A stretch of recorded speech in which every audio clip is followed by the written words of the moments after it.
This video is a message to my younger, less experienced self. I've just turned 25, and while life's just getting started, I feel like I've already stumbled across some life lessons that would have changed the game for us had we implemented them earlier. So here are 25 lessons from 25 years of life, wisdom I wish I'd embraced sooner. Don't fear reinvention. There's so much encouragement these days to just be who you are, don't let anyone change that, and this emphasis of standing firm on your identity. And while I think this can be great to a certain extent, I think it can have the potential negative effect of discouraging people from making positive changes in their life. I think there's room for a more balanced approach to identity where you're also not afraid to reinvent yourself and make changes to who you are as a person. For example, I could have defined myself as someone who is awkward in social situations, can't speak confidently to others, isn't really disciplined, is afraid of failure, someone who doesn't really push themselves beyond their comfort zone, doesn't like to read, doesn't enjoy running, is a skinny guy who naturally can't do X, Y, and Z. I could have embraced those traits and just told myself, well,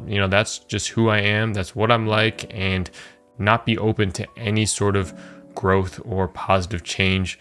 But that would really just be kind of capping my potential, and I would never really know what it felt like to be the best version of myself. I'd always have that thought in the back of my mind, deep down, wondering what life would be like if all those traits that maybe weren't ideal right now were actually improved. The truth of the matter is that most of these things aren't permanent. They can be improved. I can become more confident. I can improve my speaking skills. I can become more athletic, more intelligent. Nothing is set in stone. Now, for aspects of your life that you can't change, like your height, your ethnicity, your family, where you're born, etc., I think it's great to embrace those things and definitely make the most of them and feel proud of who you are in that sense.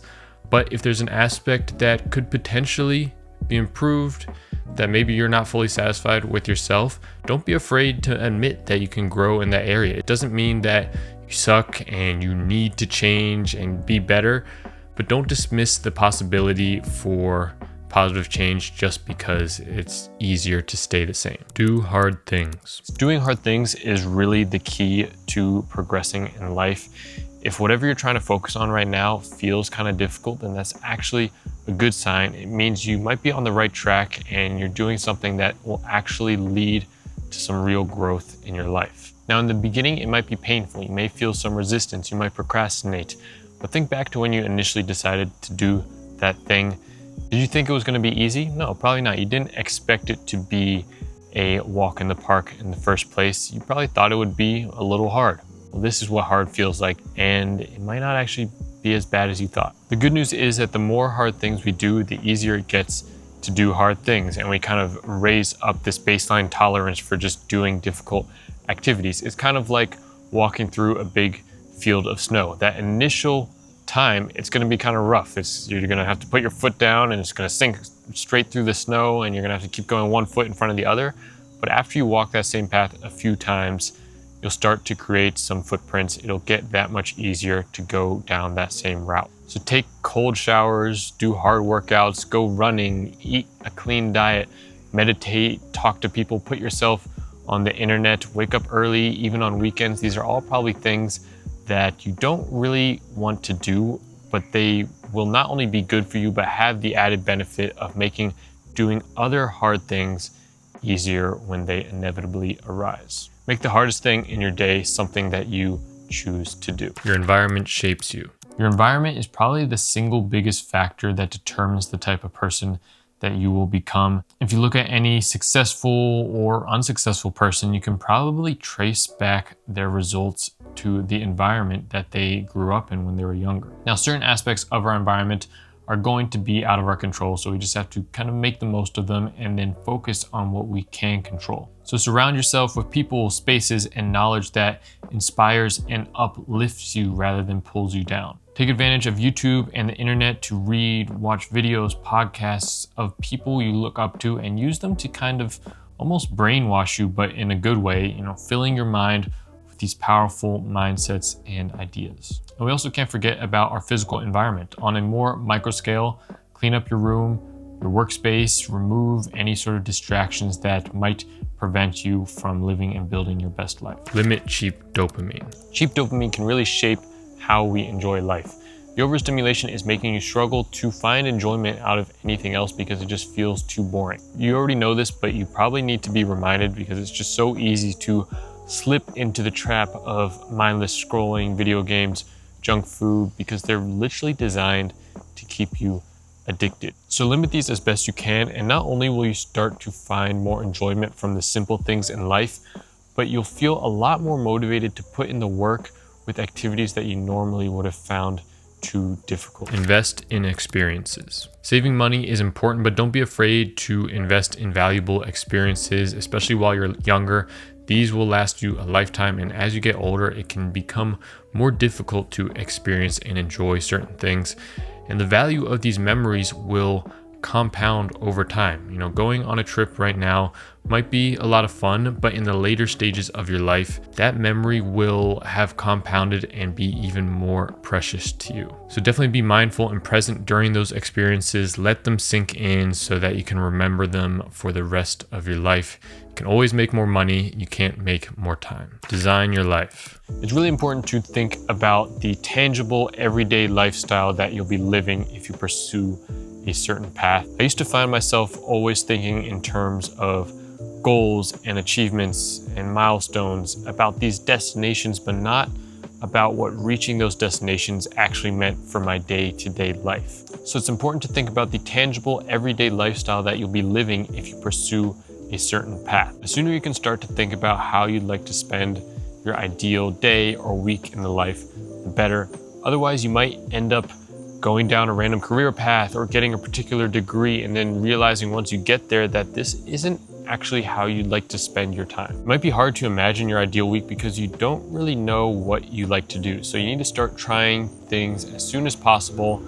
Don't worry about being perfect at them. Just try them out to see what you genuinely enjoy spending your time doing. As you test out different things, consider how you'd like to incorporate that activity into your lifestyle. Is it something that you want to do every single day, once a week, once a month, once a year? Never. When I was younger, I assumed that my dream would be to live some luxurious lifestyle, traveling all the time with fancy material possessions, but I've come to really appreciate these simple things in life, you know, eating good food, spending time outside, high quality conversations with friends and family, etc. Build your brand. Now, this might sound a little weird, but I don't necessarily mean it in a business context, although it could certainly evolve into that. Basically, what I mean is, what do you want the world to know you as? Who are you? What will your legacy be? What do you value? What do you want your reputation to be like? Consider these questions as you go about your daily life and make any changes as needed, but don't be inauthentic. I think there's a fine line between being the best version of your true self and being an inauthentic version that you think would make certain people like you more. Now, in the business or career context, building a personal brand, I think, is one of the best moves for pretty much anyone to do. It might sound kind of scary, especially if you're more of an introvert, but just start a YouTube channel. You know, you've always enjoyed watching YouTube videos. Why not switch from the consumer side of things to more of a producer? And when you're getting started, you don't even have to make the videos public, but just get into the habit of at least documenting your life. Worst case scenario, you have an amazing library of memories to look back on when you're older. Best case scenario, you have a brand new, fulfilling career, you're financially free, and you have a body of work that inspires millions. Master the art of focus. So in a world full of distractions, the ability to stay focused has really become a superpower. And so we need to develop more habits to help us stay concentrated on the task at hand. And now we also need to think about focus in both the macro and micro sense. So just like a camera lens can focus on things up close and it can focus on things farther away, we need to be able to do the same. And so we need to focus on both our individual task that we're working on in that moment. We can't let our phone or our brain distract us and start doing something else.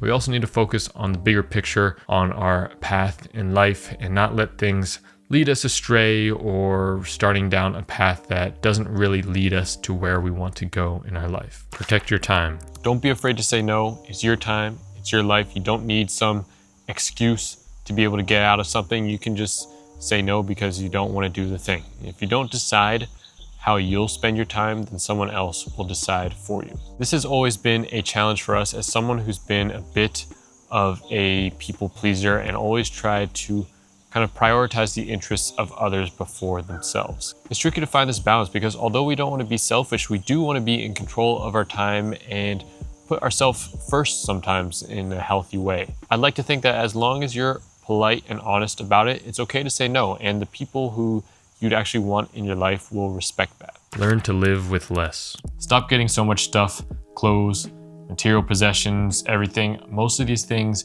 you don't really need and will just compound over time and inevitably get out of control unless you intentionally make an effort to only fill your life with the minimalist essentials. You can't turn a parked car. You might not know exactly what you want out of life yet. That's okay. You might not know the best action to take. That's okay. You can certainly take the time to intentionally think and reflect on what to do in life, but after a certain point, you kind of just need to start driving. Once you're on the road, it will become clearer which direction you need to turn, but if you don't put your foot on the gas, you'll never be able to turn the car, let alone reach your destination. The compound effect. Compound interest works not just in the context of finance and investing, but also in learning, relationships, habits, health, career. The small, consistent actions taken day in and day out is what's going to actually lead to the significant results over time. There's no shortcut or cheat code that's going to get you there instantly.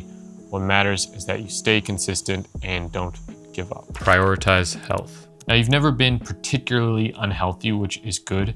Keep it that way, but just recognize that your health will play a huge role in how much you can enjoy your everyday life as you get older. Start building the healthy foundational habits now and set yourself up for a long, healthy, and happy life. Health and fitness is an infinite game. It might seem like a bit of a pain at first, like you have to sacrifice things, but over time, you'll really learn to love to take care of your health because your efforts will actually reward you by making you just feel physically and mentally better with everything you do in life. Learn the basics of personal finance. So this is things like credit cards, budgeting, investing. Really, in just a short amount of time, you can get a strong grasp on the foundations of personal finance, and the ROI on this little time investment can be pretty much infinite. Learn the basics of how credit cards work, how to use them effectively, not as limitless spending tools, but as a way to build a strong credit score and earn points so you can travel the world for free. Also incorporate a monthly finance review so you get a sense of where all your money is going.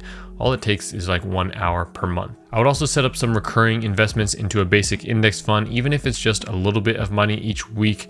You can kind of just set it and forget it, and it'll help set you up for a more secure financial future and build healthy financial habits. It might sound kind of complicated if you haven't spent much time on it, but it really isn't.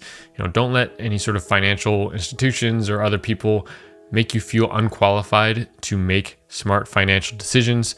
All it takes is watching a few YouTube videos, maybe reading like one book to start being in better control of your finances. Think critically, consider incentives. Don't take any one person's word as gospel. Always ask yourself, why does that person think that way? What experiences might they have that caused them to come to that conclusion? Or what incentives might they have to express that particular opinion? Seek dissenting opinions, listen to both sides, and develop your own perspective and understanding. Don't just be a follower. Find a mentor. Learning from those ahead of you and helping those behind you can be mutually beneficial and fulfilling. Assign yourself mentors for each of the major areas of your life and change up your mentors every now and then as you grow and progress. If you ever find yourself stuck, ask yourself what these mentors would do if they were in your situation and act accordingly. Hard work alone won't get you there. It's so easy to just end up working hard for the sake of working hard. You'll see people do it all the time, but hard work is really only good when you're working on something that will actually lead to the outcome that you want in life. So before you put your head down and just start focusing and grinding, take the time to ask yourself what you actually want out of life, and then identify the actions that most closely align with that outcome. Once you complete that step, then work as hard as you possibly can. Be a lifetime student. Real learning begins after you finish school. Don't let college or the formal education system be the end of your education. Also, don't let your experience in school kill your curiosity and enjoyment in learning. Explore your interests and learn about what you're naturally interested in. Read more books. Books are still really the best source of knowledge. People put their entire life's work, spend thousands and thousands of hours on a single book that you can just buy for a few bucks, and it could completely change your life. Books are the original source of knowledge that you'll find on the internet, YouTube videos, podcasts, or courses. Unlike social media content, which can get a lot of views and attention, even if it isn't really that valuable to you, books need to actually be good to get a lot of people to buy and read them. So use books as your primary source for learning new things. Do fewer things. You're capable of doing a bunch of different things. You enjoy doing a bunch of different things, but that doesn't mean that you should do everything. The more things you allocate your attention to, the less progress you'll be able to make in each area. So take the time to really think about what are the essentials and what are the things that really matter to me in life and that you really want to take to the next level over the coming months and years. Intentionally cut certain things out of your life and focus on a few key essential areas, and you won't just see a linear increase in progress. Your growth will become exponential. Embrace boredom. Don't just fill up your time with video games and social media consumption. They will artificially satisfy what otherwise might be a pretty mediocre life. There's two main options if you're bored. One is to do something, start a hobby, a new project, a side hustle, learn something that could help you progress your life or the lives of others around you in a positive direction, or just embrace that moment of boredom. You know, it's something that we used to feel a lot back as a kid, you know, when a 20-minute car ride felt like ages. And if you just kind of sit in that boredom, in that silence, and just let it happen, it can really momentarily slow down time, which I think is much needed in today's era. Approach life in seasons. You can't focus on everything at once. It'll just get you nowhere very slowly. Instead, pick one area of your life and go all in on that for the next 1 to 3 months while keeping everything else at a healthy maintenance level. After that season, reflect on what your next area of focus should be and pivot accordingly. There can really only be one priority at any given time. Otherwise, it wouldn't really be a priority. Networking is overrated. There's this quote from Naval Ravikant that says, "Be a maker who makes something interesting people want. Show your craft, practice your craft, and the right people will eventually find you." I remember I used to feel this pressure that I needed to network and connect with people in order to get opportunities in my life. And of course, that can certainly lead to good opportunities, but it just never felt right to me. And it felt just like talking to people for the sake of talking to people. And I know I'm a little introverted, so it might be biased, but it just never really felt genuine. And I think there's definitely some truth to this. As Naval said, probably 90% of the valuable connections that I've made recently have come from just me doing good work and getting the attention of others through my videos. Now, this might make for a bit of a long journey if you're super eager to connect with a bunch of cool people, because it means that you actually have to put in the work first on your own. You kind of just have to focus, put your head down, not worry about making connections until you've leveled up on your own first, and then you'll start to get the attention of others. But I think it's definitely worth it, because not only will you eventually be able to start building these strong, genuine connections, but you'll have actually built something yourself, leveled yourself up, and become a better version of you. Learn to cook. Look, I really think that this is a fundamental human skill that anyone and everyone, men, women, at any age, should learn how to do. Because one, you have the health benefits. It's way healthier most of the time to eat at home, because you can control exactly what ingredients you cook with, what goes into your body. Two, there's financial benefits. Obviously, cooking at home most of the time is significantly cheaper than eating out. And then once you get kind of good at cooking, it'll also probably taste better to eat at home than eat out. And finally, at least for me, when I cook and eat a nice meal, it feels like it fulfills some sort of primal instinct or desire to feed and provide for myself and my family, and it's just a great experience all around. Focus on what you can control. Try not to obsess over the external metrics, views, money, subscribers, and instead focus on your inputs and the amount of effort that you are putting into actions that closely align with the outcomes that you want. So for example, rather than obsessing over the number of views or subscribers that you get from your videos, put your attention on the actual number of videos that you make and how much effort you put into those videos. Click subscribe right now. Do something today that your future self